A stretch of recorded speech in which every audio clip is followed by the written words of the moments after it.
એવા કમલેશભાઈ મારુને હું રિક્વેસ્ટ કરીશ, પ્લીઝ સ્ટેજ પર પધારો.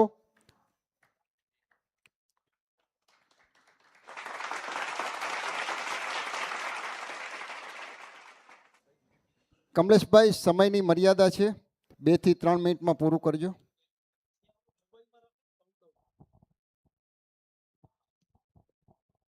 દરેકને જય જિનેન્દ્ર.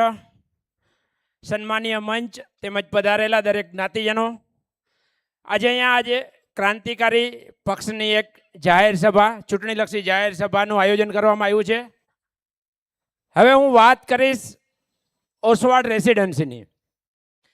2012માં ઓસવાડ રેસિડેન્સીના મંડાણ થયા. અશોકભાઈ મારુ, રતિલાલભાઈ સુમરિયા તેમજ સંપૂર્ણ ક્રાંતિકારીની ટીમ દ્વારા ઓસવાડ રેસિડેન્સીના મંડાણ થયા. 2014માં રેસિડેન્સી સંપૂર્ણ તૈયાર થઈ અને તેનું લોકાર્પણ કરવામાં આવ્યું. જ્યારે લોકાર્પણ કરવામાં આવ્યું ત્યારે સૌથી પહેલાં આજ અશોકભાઈ મારું કહ્યું કે આજ રતિલાલભાઈ સુમર્યું કે પૂરાપૂરી ટીમ ઉપર સામે પક્ષવાળાએ સ્ટે લઈ આવ્યા. આજે એમ કહે છે કે દરેક હાલારીઓને ઘરનું ઘર મળવું જોઈએ, તો ત્યારે આ ઘરના ઘર દેવા માટે જ આ લોકો અહીંયા આવ્યા હતા. તો ત્યારે શા માટે એ ઘરનું ઘર આપવા માટે રોકવામાં આવ્યું? અને ત્યારે આ ક્રાંતિવીરો અગર જેલની પાછળ જવું પડે ને તો પણ જવા તૈયાર હતા. એટલે આવા ક્રાંતિવીરોને ખરેખર આપણે વધાવવા જોઈએ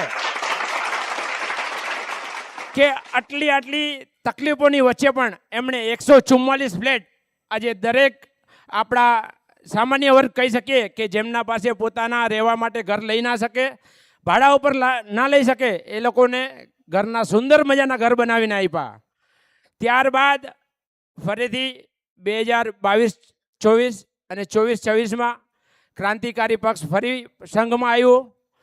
ત્યારે લગભગ 10 વર્ષ જેવો સમય ગયો અને ત્યાં ઓસવાડ રેસિડેન્સીની પાછળ એક બહુ મોટી ખદાન હતી. તેમાં ડેલી પથ્થર તોડવાના બોમ્બ ફૂટતા હતા, એટલે કાયમ વાઇબ્રેશનના કારણે તેમાં થોડુંક કામ નીકળ્યું. અને જ્યારે અમને 4 વર્ષ માટે અમને ત્યાં ઓસવાડ રેસિડેન્સી અમને સંભાળવા માટે આપી. અને અમે જેવા સંભાળ્યું ત્યારે ત્યાંની રોડની પરિસ્થિતિ ખૂબ જ ખરાબ હતી.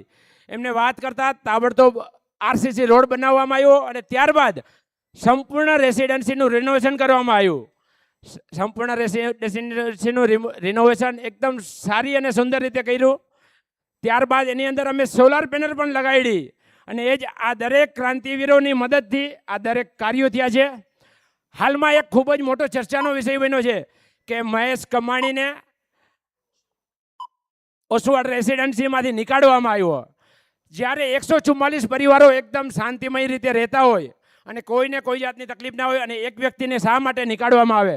જ્યારે 400-450 લોકોને વારંવાર હેરાન કરવા, 84 વર્ષના બાપા ઉપર જ્યારે હાથ કોઈ વ્યક્તિ ઉપાડતો હોય, 80 વર્ષના બાપાને જ્યારે કોઈ કાટલો અને કોલર પકડતા હોય કે વારંવાર લોકોને હેરાન કરતા હોય, ત્યાંની કમિટીને વારંવાર હેરાન કરતા હોય, તો એવા એક વ્યક્તિને કદાચ અમને કાઢવાની જરૂરત પડે ને તો કાઢવો પડે. પણ એને કાઢ્યા પછી એને કોઈ ઘર વિહોણો નથી કર્યો. આ જ ક્રાંતિકારીના વડીલોએ અમને કીધું કે એને જે જરૂરત પડે, કદાચ એને બીજી જગ્યાએ રૂમ લઈ દેવાની જરૂર પડે તો એમને રૂમ લઈ દો અને એના ભાડું પણ અહીંયાથી આપવામાં આવ્યું છે. આ મહેશ કમાણીને અત્યારે જ્યાં રહે છે ને એનું ભાડું આ ક્રાંતિવીરોએ ભર્યું છે, આ વડીલોએ ભર્યું છે. અને લોકો એમ કહે છે કે એને ઘર વિહોણો કર્યો. એટલે ક્રાંતિકારી ક્યારેય કોઈને ઘર વિહોણો નથી કરતા, દરેકને ઘર આપે છે. ઓટલો રોટલો, શિક્ષણ કયો કે મેડિકલ સહાય કયો, દરેક સહાયો આપતા હોય છે.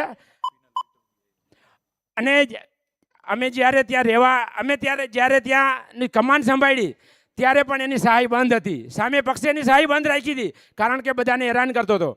તો ત્યારે એની વારંવાર લેટરો આવ્યા કે મારી સહાય ચાલુ કરો. માફીનામા આવ્યા, 6 માફીનામા મારા પાસે અત્યારે એના લખેલા પડ્યા છે. અને એ માફીનામા ઉપર અમે એની ફરીથી સહાય ચાલુ કરાવી.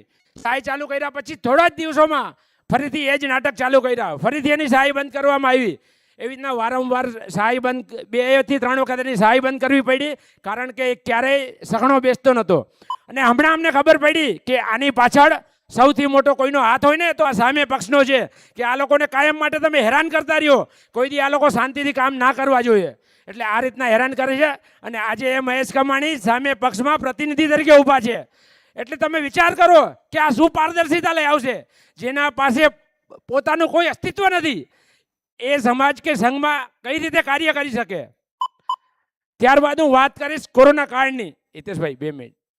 કોરોના કાળની જ્યારે કોરોના આવ્યો 2020માં ત્યારે સંઘમાં સામે પક્ષના લોકો અહીંયા કામ કરતા હતા અને જ્યારે કોરોના આવ્યો ને ત્યારે એ જ પ્રમુખશ્રી પોતાના ઘરે બેસી ગયા અને ક્રાંતિકારીને વિચાર આવ્યો કે જો આ કોરોના ગમે ત્યારે આપણા સમાજ ઉપર આવી જશે તો ત્યારે આપણા સમાજનું શું થશે. ત્યારે વડીલોએ તાબડતોબ એક નક્કી કર્યું અને કોરોના સેન્ટર ઊભું કર્યું આપણી વાડીમાં. 1500-1700 લોકોને સારી એવી સહાય આપી અને દરેકને સાજા કર્યા.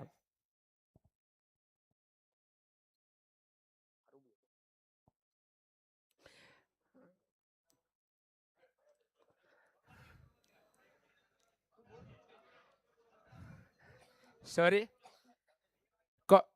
કોરોનાના કાળમાં આ ક્રાંતિકારીઓએ જે કાર્ય કર્યું ને એ લગભગ દરેકના મગજમાં હશે કે જ્યારે આપણે આપણા ઘરના કદાચ એક વ્યક્તિ બીમાર થાય ને તો આપણે એને હાથ પણ નહોતા લગાવી શકતા.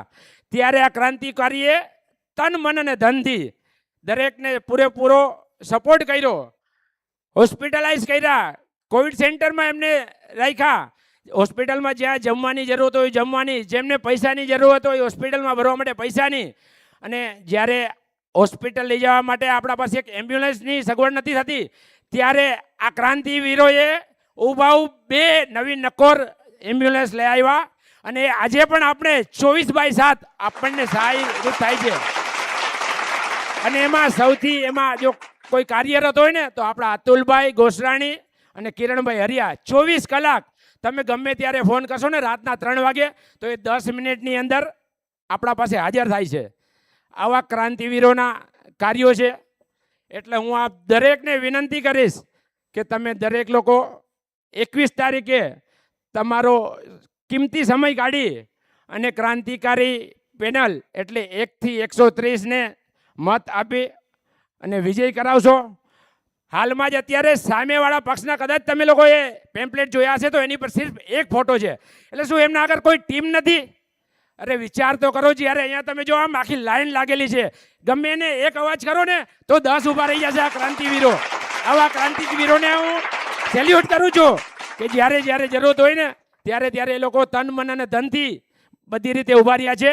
એટલે આપ દરેકને હું ફરીથી એકવાર વિનંતી કરીશ કે દરેક 21 તારીખ ભિવંડી મુકામે અને 23 તારીખે દાદર મુકામે આપનો કિંમતી સમય કાઢી અને જરૂરથી પધારજો અને 1 થી 130 નંબર ઉપર આપનો કિંમતી વોટ દેજો. જય જિનેન્દ્ર, જય હિન્દ, જય ઓસવાડ.